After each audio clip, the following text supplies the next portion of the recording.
Allahu akbar, Allahu akbar. Maal waan nama shaada qabatee dhufe? Namni shaadaan qaban hin jiru gajo. Allahu akbar, Allahu akbar. Nama misha. Ijo. Assalamu alaikum. Jirtu. Nagaadha. Akkam. Maal namni shaada qabatee dhufe ilaala. Waa nama shaada qabatee dhufe. Allah. Eenyu isaan shaada qabataa jiran kun guyyaatti nama 500 qabataa jira. Guyyaatti nama 200, guyyaatti nama 1000 wayi. Eenyu isaan kana beektu? Ustaz Talibu. Ustaz Talibu? Ustaz Talibu. Maashaallah. Waan ajaa'ibaati ante. Ustaz Talibu eessatti argamu? Ustaz Talibuun Oromiyaa keessatti argamu. Iddoolee garaagaraa Dabuub keessa naanna'uudhaan Sidaamaa, Oomoo, Kambaataa, Hadiyyaa, Gidoo akkamillaa keessa hafitu sabaa fi sablammii biyya kana keessa jiran irra naanna'uudhaan ergaa ergamaa Rabbii ittiin geessaa jiran. Maal naan jettaa? Wallaahi isin beekan. Maal kana qofa Ustaz Talibu jechuun lafaa fi offline irratti illee nama beekamaadha. Yoo xiqqaate biyya ambaa Afrikaa keessa, Eeshiyaa keessa, biyyoota Awurooppaa illee biyyi isaaniin dhaqanii jiru. Maal kana qofa namni hanga har'aatti isaan shaadaa isaan irratti qabate yoo xiqqaate namni 30,000 ol. Takbir! Allahu akbar. 40 galeera ammoo waan ajaa'ib. Wallaahi akkasii. Namichi kuni xiyyaara qabaachuu nafu. Xiyyaara maal qaba? Sayyaarayyuun qaba. Sayyaarayyuun qaba. Xiyyaara qaba. Maaloodha nimo. Sayyaara jechuun yaabbi konkolaataa. Maal naan jettu? Wallaahi konkolaataan qabu tiraanspoortii faan deemu. Uummanni kun utuu Ustaaz Xaalibuunii amma kana namoota amma kana shaadaa qabsiisu uummata Ustaaz Xaalibuuf hin taane jira. Waan Ustaaz Xaalibuun ta'u kana ta'e uummanni Ustaaz Xaalibuun immoo ta'uu hin dandeenye beektaa. Egaa wallaahi naan uummanni Ustaaz Xaalibuuf hin taane wallaahi naan ta'u anaaf naa ta'a jedhee namanuu Ustaaz Xaalibuun nama 40 meeqa ol gara amantii isaanii jalqabaatti deebisanii diinii kana ol kaasuuf ifa diinii kana bobeessuu keessatti gahee guddaa taphatanii Ustaaz Xaalibuuf namni hin taane anaaf naan ta'u wallaahi. Anaafis hin ta'u. Anaafis hin ta'u. Kabajamtoota hordoftoota keenya namni daawwaa hojjetu namni dukkana keessa gara ifaatti dhaloota waamaa oolu diina baay'ee qaba. Taaksii keessatti, lafa deemutti, baabura keessatti, bakka garaagaraatti lukaan gaafa deemu akkamitti akka deemnu nutu beeka. Akkasii miti? Kana boo. Baqachaa, dararamaa, dhokachaa, mana namaa lixaa jiraachaa deemnu. Nuyi warri namaa 10 wayiidhaan 20 wayiidhaan lakkaa'amu gara ifaatti waamnee kan amma kana dararamnu namni 40 wayii ol gara ifa islaamummaatti fide akkam haa ta'u jettanii yaadu. Kanaaf Ustaaz Xaalibuuf maaltu mala? Konkolaataa xayyaaraan jedhu beektaa amma hin shakka. Konkolaataan isa madaalu yeroo gabaabaa keessa bitamuuf qaba jedhee amanaan. Maal jette? kanuma ka biraan jiru. Immoo abdii asumaanu yoo uummanni Oromoo fi Itoophiyaa Musliimni Itoophiyaa waan bituun hin qabne ana gurguranii sharafa waan hin biteellee itti haa dabalan. Kanaa ol waan jedhu hin qabu. Bas waan jedhu waan biraan qaban. Wallaahi hundumti keenya Ustaaz Xaalibuu quba haa qabaannu. Uummanni keenya namni gaafa du'ee fi gaafa caccabee namaa ba'u malee gaafa namni jiru utuun cabiin utuun du'in namaa gadduuf namaa ba'u hin beeku. Namni nuyi qabnu nami jaarraa 21 faan qabdu Ustaaz Xaalibuun utunu jalaa hin miidhamin, utunu jalaa hin cabin, utunu jalaa mataan hin bu'aafatin Ustaaz Xaalibuu gargaaruu qabna, dhokfachuu qabna, ol kaa'achuu qabna. Waan ol kaa'an immoo ol kaa'anii fudhanii wassalaam.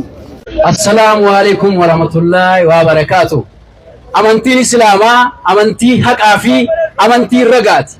Rabbi biratti fudhatama kan qabuu fi Rabbi jaallatee ilma namaaf kan kenne Islaamummaadha. Islaamummaa jechuun Rabbi tokkichaaf bitamu yookiin Rabbi bulu jechuudha. Islaamummaa jechuun nagaa jechuudha. Islaamummaa jechuun jaalala jechuudha. Akkas jedha Quraanni kabajamaan Islaamummaan alatti namni amantii kan biraa barbaade Rabbi irraa hin qeebalu jedha. Maal kana qofaree Islaamummaan alatti namni amantii kan biraa barbaade inni warra hongee irraa yookiin immoo warra kasaaradha jedha. Islaamummaan bu'aadha malee ba'aa miti. Biyya kanaa bu'aadha malee ba'aa miti. Islaamummaan amantii haqaaf amantii ragaati. Amantii Rabbi jaallatee ilma namaaf kennee Islaamummaa qofaadha. Kanaaf kottaa gara Islaamummaan amantii nagaa labsu malee amantii biyya jeequ miti. Kanaaf iyyuu hundumti keessan iyyuu gara Islaamummaa kottaa. Gara Islaamummaatti affeeramtaniittu amantii Rabbi jaallatee ilma namaaf kennee Islaamummaa qofaadha. Assalamu alaikum wa rahmatullahi wa barakatuh. Assalamu alaikum wa rahmatullahi wa barakatuh. Wa alaikum assalam wa rahmatullahi. Fageenyarraa bakka kana kan nu fidee jaalala obbolummaa Islaamummaan walitti nu hiite sana isatu nu fidee isin jaallanna. Islaamummaan namaan hin jalqabne namaan baduu hin danda'u. Sababiin isaa islaamummaan amantii rabbii jaallate ilma namaatiif kennedha malee amantii namni bu'uuresse yookiin immoo falaasama namaatiin amantii jalqabe miti. Kanaaf masgiida gubuun, quraana gubuun amantii sana balleessuuf amantii sana tuquu akka hin taane jala muraa asumaan qabadhaa. Islaamummaan amantii haqaa fi amantii ragaati. Bara namni mukatti sagadee bulaa jiru, bara namni dhagaatti sagadee jiraachaa jiru, bara namni lagatti sagadee jiraachaa jiru, bara namni bineensa gabbaree jiraachaa jiru, mirgi islaamummaa kabajamuu qaba. Jabaadhaa isinii wajjin jirra jedha. Akkasumallee sadaqatul jaariyaa dubartoota hawwii jannataa biyya UK irraati jabaadhaa jechuudhaani masgiida kana ijaaruu keessatti qarshii 100,000 gahee isaanii bahanii jiru. Takbiir! Akkasii kanaaf dhaamsa ani qabu yoo jiraate karaa miidiyaas darbuu gatii danda'uu fi islaamummaan damma.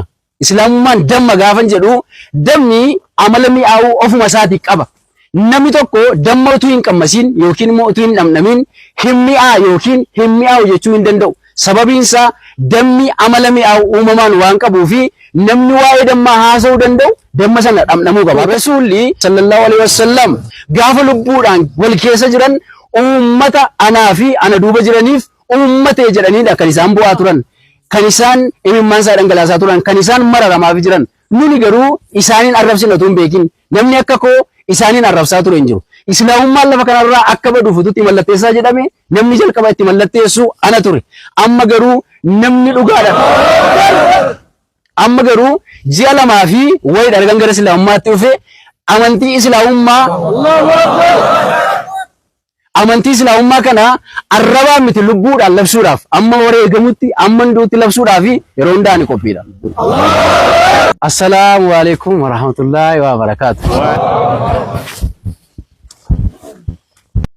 Utubaa diinii beeki obbolummaan kanaaf hawaa hunda caalaa sittaa jumaa nurratti dirqama wal barbaadachuun nu badhaafte diini rahmata keetiini. Dubbii kanaan deeso deddeebi'ee haasa'u diinii obbolummaa malee bakka hin ga'u hanga namuu amri islaamaa yaaddahu hanga islaamni waliin jiraachuu danda'u wanti obbolummaan diigamuu danda'uuf wayita haajaan duniyaa jidduu namaa bu'u. Gaafa wal barbaaduun faayidaa jecha ta'u kun obbolummaadha jedhamuu hin danda'u. Obbolummaan inni haqeef garaa ta'u gaafa wal jaallachuun Rabbii jecha ta'u kun taanaan abadan diigamuu hin danda'u. Rabbii jecha ta'u walitti hidhachuun nu badhaafte diini. Utubaa diinii beeki obbolummaan kanaaf hawaa hunda caalaa sittaa jumaa nurratti dirqama wal barbaadachuun nu badhaafte diini rahmata keetiini. Dubbii kanaan deeso deddeebi'ee haasa'u diinii obbolummaa malee bakka hin ga'u hanga namuu amri islaamaa yaaddahu hanga islaamni waliin jiraachuu danda'u wanti obbolummaan diigamuu danda'uuf wayita haajaan duniyaa jidduu namaa bu'u. Gaafa wal barbaaduun faayidaa jecha ta'u kun obbolummaadha jedhamuu hin danda'u. Obbolummaan inni haqeef garaa ta'u gaafa wal jaallachuun Rabbii jecha ta'u kun taanaan abadan diigamuu hin danda'u. Rabbii jecha ta'u walitti. Addunyaan kun utuu islaamummaa argachuu baatte dukkanatti hafte ture. Kanaaf islaamummaan addunyaaf ergame. Addunyaadhaaf amantiin kenname islaamummaa qofaadha. Eeyyee. Nabiyoonni baay'een bakka garaagaraaf naannoo garaagaraatiif ergaman. Nabiyyiin keenya sallallahu alaihi wasallam Nabi Muhammad addunyaadhaaf ergame. Alhamdulillah. Assalaamu alaikum warahmatullahi wabarakatuh. Wa alaikum assalam warahmatullahi wabarakatuh. Maqaan koo Abdii Raggaasaan jedhama. Amantiin koo kanaan dura an keessa ture amantii Protestaantii jedhama. Achi keessatti barsiisaa wangeelaa yookiin lallabaa wangeelaa faarfataan ture. Alhamdulillah gara amantii koo jalqabaatti gara islaamummaatti ergan deebi'ee reefuu baatii 3 fi wayin lakkoofsisee jira. Alhamdulillah kana keessatti gaafan islaamummaa fudhadhee kaasee tokkichummaa Rabbii gaafan baree kaasee tokkichummaa Rabbii namatti himuun jalqabe. Islaamummaan ifadha. yeroo hundumaa gaaffii wanta namatti uumaa deemu osoo hin taane gaaffii addunyaa kana amantiin yeroo hundumaa deebisaa deemu islaamummaa qofaadha. Alhamdulillah. Kanaaf islaamummaan amantii rabbii jaallatee ilma namaaf kenne amantii dhugaa, amantii ragaa, amantii haqaati. Gara amantii islaamaatti erga dhufne gaaffii baay'een nutti ka'a, chaalenjii baay'een nutti ka'a, dhiibbaa baay'een nurraan ga'eera. Sana keessatti garuu madooshaan mismaara hamma rukutu, mismaarri sun amma inni jabaachaa deemu islaamummaa keessatti wantoonni chaalenjii nu godhan, rakkinoonni nutti dhufan, gaaffiin nutti dhufan, dhiibbaan nutti dhufan nu jabeessaa akka nuyi barannee gaaffii sana jalaa baanuuf, akka nuyi qorannee gaaffii sana jalaa baanuuf, akka nuyi gaafannee gaaffii sana jalaa baanu nu godhan malee islaamummaa keenya dhiifnee gola keessa akka hin deebine. Allahu akbar. Allahu akbar. Islaamummaan rakkoof jedhanii kan irraa baqatan osoo hin taane islaamummaan keessatti wareegamanii gonfoo kan fudhatanidha. Wallaahi. Islaamummaan galaana guddaa addunyaa kana uwwise. Galaanni guddaan addunyaa kana uwwise dhagaa yoo itti darbattan, cirracha yoo itti darbattan, biyyootti yoo darbattan namoota waa hin baasneen jechoota namoota hubannaa hin qabneetiin nu harkaa boora'uu danda'u islaamummaan qulqulluudha. Alhamdulillah. Yeroo baay'ee namoonni islaamummaa fi nabiyyootatti maqaa garaa garaa kennu. Waan nama dhibu keessaa namoonni akkasii waa'ee islaamummaa guyyaa tokko gaafatee nama hin beekne, guyyaa tokko dubbisee nama hin beekne, waa'ee nabiyyootaa, waa'ee rasuula keenyaa sallallahu alaihi wasallam dubbisee nama hin beekne, iyyafatee nama hin beekne, barbaadee nama hin beeknetu islaamummaaf koomentii kennuuf, nabiyyoota keenyaaf koomentii kennuudhaaf yeroo baay'ee arraba dheereffata. Nun immoo halkaniif guyyaa dhugaa kana itti himuudhaaf karaa dandeenye, karaa hin dandeenye, yoo dandeenye xiyyaaraan biyya garaa garaa deemne, yoo dandeenye baaburaan biyya garaa garaa deemne, yoo dandeenye konkolaataadhaan biyya keessa sochoone, yoo dandeenye gaariidhaan safaratti sochoone, yoo dadhabne immoo miilla keenyaan bakka miilli keenya deemuu danda'u geenne, yoo dadhabne immoo daa'imnee mandara keessa jirru keessatti dhugaa islaamummaa, ifa islaamummaa dhaloota biraa ga'uudhaaf yeroo hundumaa nuyi qophiidha. Allahu akbar. Islaamummaan kuni haala mijatu keessattis dhugaadha. Haala hin mijanne keessattis dhugaadha. Sababiin isaa ifti islaamummaa hin naamu. Wallaahi ifti islaamummaa hin naamu. Utuu hin naama ta'e gaafa rasuula keenya rakkisaa turan, gaafa rasuula keenya ajjeesuuf jechaa turan sallallahu alaihi wasallam, gaafa rasuula keenya jala qoraattii naqaa turan, gaafa rasuula keenya ajjeesuudhaaf barbaadaa turan, gaafa rasuula keenya bira dhaabbatanii taamachaa turan gaaficha sana badaa ifti islaamummaa. Ifti islaamummaa garuu rakkina baay'ee darbee qabsoo baay'eedhaanii chaalenjii baay'ee keessa injifateetu as nu bira ga'eera. Utubaa diinii beeki obbolummaan kanaaf hawaa hunda caalaa sittaa jumaa nurratti dirqama wal barbaadachuun nu badhaafte diini rahmata keetiini. Dubbii kanaan deesoo deddeebi'ee haasa'u diinii obbolummaa malee bakka hin ga'u hanga namuu amri islaamaa yaaddahu hanga islaamni waliin jiraachuu danda'u wanti obbolummaan diigamuu danda'uuf wayita haajaan duniyaa jidduu namaa bu'u. Gaafa wal barbaaduun faayidaa jecha ta'u kun obbolummaadha jedhamuu hin danda'u.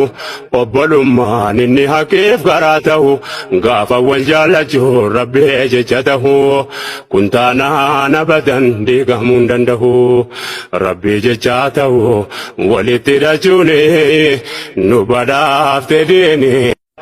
Utubaa diinii beeki obbolummaan kanaaf hawaa hunda caalaa sittaa jumaa nurratti dirqama wal barbaadachuun nu badhaafte diini rahmata keetiini.